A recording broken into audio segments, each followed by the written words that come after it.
Ok les amis, bienvenue à tous, installez-vous bien confortablement. Euh, Aujourd'hui on fait un nouveau format. On fait un nouveau format structuré pour le plaisir de tous. Donc on va parler d'un sujet que j'étais en train de me renseigner pour X raisons, à savoir le MDR.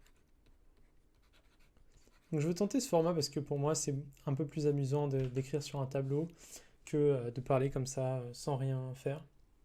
Donc c'est quoi le MDR? En fait, ça veut dire le High Movement Desensitization Reprocessing. En fait, ça a été inventé en 95 par une meuf qui s'appelle Madame Shapiro. D'accord. Donc c'est de la psychothérapie. Donc c'est un traitement. C'est un traitement. C'est un traitement qui sert principalement à effacer ou du moins apaiser des souvenirs post-traumatiques. Les post-traumatiques, donc les souvenirs post-traumatiques, il faut savoir que ça a une prévalence quand même de 7 à 8% de la population générale, donc c'est beaucoup, ça concerne énormément de gens. Donc c'est une thérapie qui pourrait être très très intéressante. C'est une thérapie qui est mineure, qui est en train d'être développée, et donc on peut se poser plein de questions par rapport à cette thérapie. Avant toute chose, moi je ne suis pas psychothérapeute, je suis dans la santé et le domaine de la santé, quel qu'il soit, m'intéresse. Donc c'est pour ça que je vais parler de ça aujourd'hui. Donc quel est l'intérêt? L'intérêt c'est de partir de certaines sensations. Donc on va avoir sensations, émotions ou images. Ça va être le point de départ, c'est-à-dire si on a une sensation mauvaise, une émotion mauvaise ou une image mauvaise qu'on a besoin, donc, qui revient continuellement, alors on peut le traiter par de l'EMDR. Donc, juste pour revenir rapidement, c'est quoi le PTSD? Donc, c'est Post-Traumatic Syndrome.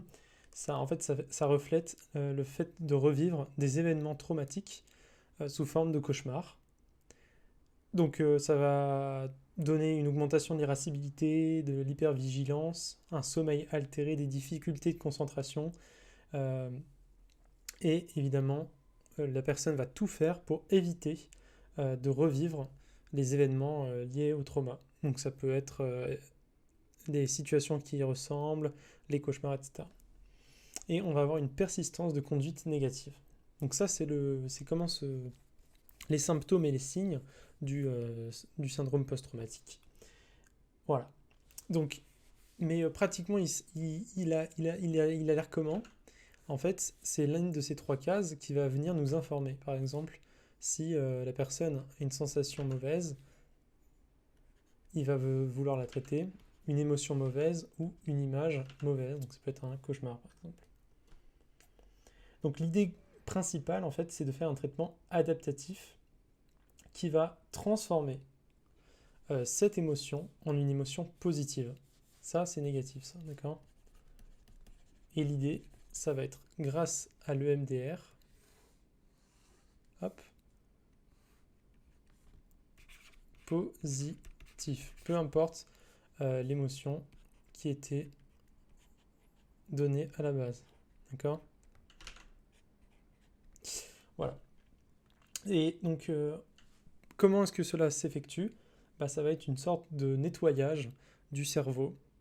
D'accord? Puisqu'on considère que le cerveau, pendant la nuit, il va débarrasser de toutes les petits traumas en faisant une sorte de nettoyage. Et nous, on va enfin nous, pas moi, hein, puisque je ne suis pas psychothérapeute, mais les psychothérapeutes vont essayer de reproduire artificiellement quelque part ce système euh, de nettoyage. Voilà. Donc cette thérapie, elle est souvent comparée à d'autres thérapies, notamment la thérapie comportementale cognitive, mais il y en a d'autres. Il y a l'entraînement à l'habituation d'image, l'exposition, la reconstruction cognitive. Et toutes ces thérapies, en fait, elles vont être utilisées pour notamment évaluer l'efficacité de l'EMDR dans la lecture scientifique. Fait intéressant, elle a été recommandée en 2013 par l'OMS. Donc ça, c'est un fait important puisque en fait, ça voudrait dire qu'elle est reconnue d'un point de vue scientifique. Voilà, il ne faut pas la confondre avec l'hypnose parce que ça n'est pas les mêmes mécanismes qui sont travaillés. L'hypnose vient travailler des faits inconscients alors que là, ça vient travailler des faits conscients que l'on connaît, mais qui ont lieu pendant le sommeil principalement. Donc, comment est-ce que ça va avoir lieu, une séance de EMDR? Vous allez voir un psychothérapeute et il va faire 8 phases sur vous. D'accord? 8 phases sur vous quand vous allez le voir. La première phase, en fait, ça va être une sorte, je vais l'appeler l'anamnèse, moi, d'accord? Parce que ça s'apparente énormément à l'anamnèse. En fait, c'est Shapiro qui a décrit une sorte de protocole que les gens suivent, mais qui en réalité, bon voilà, ça peut être lié à d'autres méthodes bien connues, enfin, d'autres paramètres que l'on utilise dans la santé de manière générale. Donc l'anamnèse, c'est comprendre la situation du patient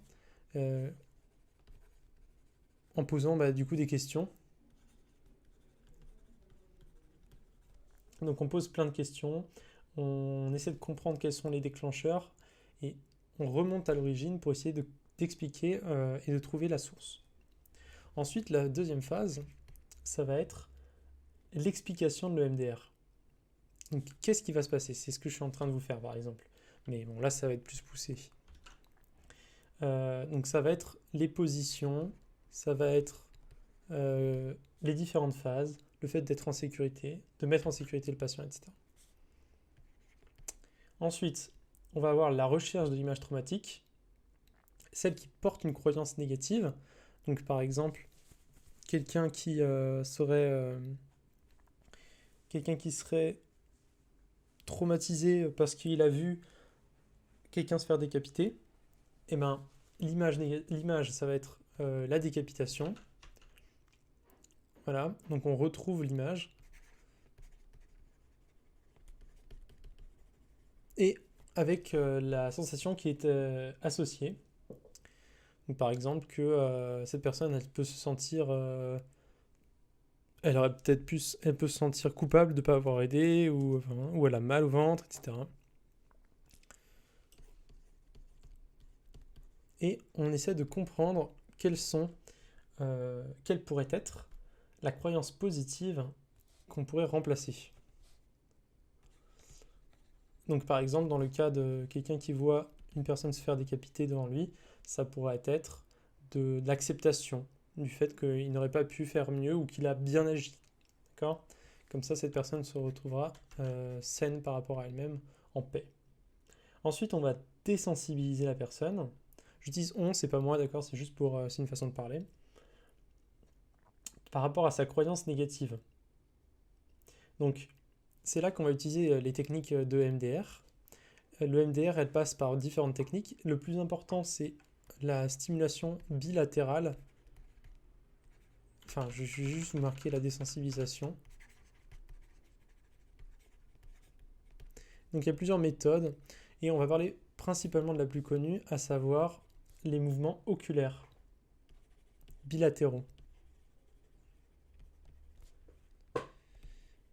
En fait, ce qui est intéressant, c'est qu'il va y avoir une sorte de tâche multiple où le patient, il va à la fois se concentrer sur son image et sur la sensation que provoque cette image, mais aussi par les mouvements du thérapeute qui vont viser à bouger, par exemple, les yeux à droite et à gauche.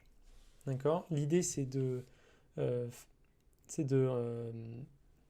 enfin, je vais vous expliquer plus tard pourquoi est-ce qu'on fait ça, mais l'idée, c'est que ça permet de désensibiliser la personne par rapport à son trauma. Donc on évalue même d'ailleurs le trauma sur une échelle de 0 à 7. D'accord, 0 c'est le minimum et 7 c'est le maximum. Donc l'idée ça va être de passer de 7 vers 0 justement dans cette phase. Donc on répète autant de fois qu'il faut la thérapie, c'est-à-dire les mouvements oculaires, le MDR, pour passer jusqu'à 0. Une fois que ça c'est fait, la phase 5, ça va être l'installation de la croyance positive. Donc c'est l'inverse. Je vais mettre installation, c'est l'inverse, littéralement. Ça va être la même méthode, les mouvements oculaires, mais cette fois, la personne va se concentrer sur l'image avec une sensation positive. Et à cette fois, c'est l'inverse, on part de 0 pour arriver jusqu'à 7. Ensuite, dans la phase 6, on va scanner le corps, c'est-à-dire qu'on va déterminer quelles sensations désagréables il reste à travailler.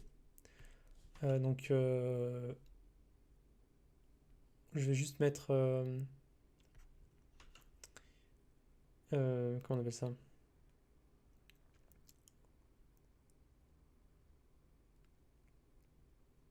Bon, on va mettre test. Dans le domaine de la santé, en général, quand on effectue une thérapie, on teste toujours à la fin la qualité de la thérapie. Donc il faut avoir des systèmes pour évaluer la qualité. Par exemple, ici, on pourrait dire qu'on donne une échelle EVA qui est de 0 à 10 et qui décrit l'état général du patient. 10 étant par exemple le pire, ou 0 le meilleur, et 0 le meilleur, ou l'inverse, peu importe. Et ça nous donne une notion objective de réévaluation, par le test. Mais bon, ça, voilà. S'il reste des sensations désagréables à travailler, eh bien, on va les retravailler. De la même manière que l'étape 4 et 5. Donc ça, on répète. Ça nous renvoie à l'étape 4. Ensuite, on a l'étape 7, qui va être l'évaluation de la séance. Donc, comment est-ce que s'est passée la séance? C'est une sorte de retour. Enfin, on va mettre évaluation de la séance. Mais voilà, il faut juste avoir une idée de comment ça se passe. Et la phase 8, ça va être le fait de revoir le patient. Donc, réitération, je vais mettre avec l'évaluation de la progression du patient. Qu'est-ce qui s'est passé depuis la nouvelle fois, etc.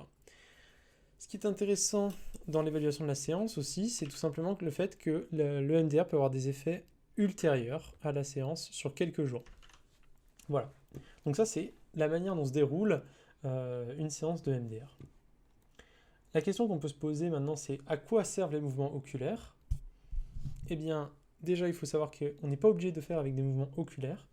Le plus important, c'est la stimulation d'attention double, c'est-à-dire le fait de faire effectuer au patient 2 tâches en même temps, entre se concentrer sur son émotion et son image, et sur les mouvements oculaires. Ça peut être aussi des tapotements alternatifs. Et le but de ça, c'est de réduire le caractère vivide des souvenirs qui sont travaillés, pour que ça soit moins traumatique pour le patient, et qu'il arrive à passer donc de 7 à 0 ici. Ok?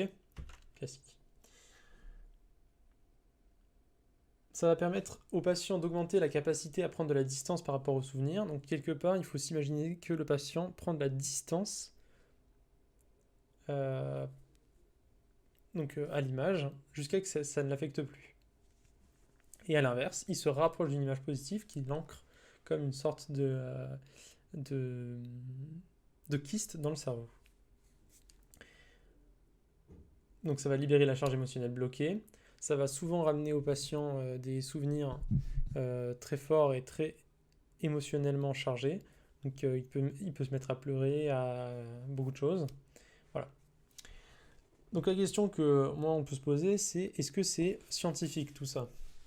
Évidemment, parce que ça a l'air d'être un peu efficace. Ça a l'air d'être un peu du charlatanisme.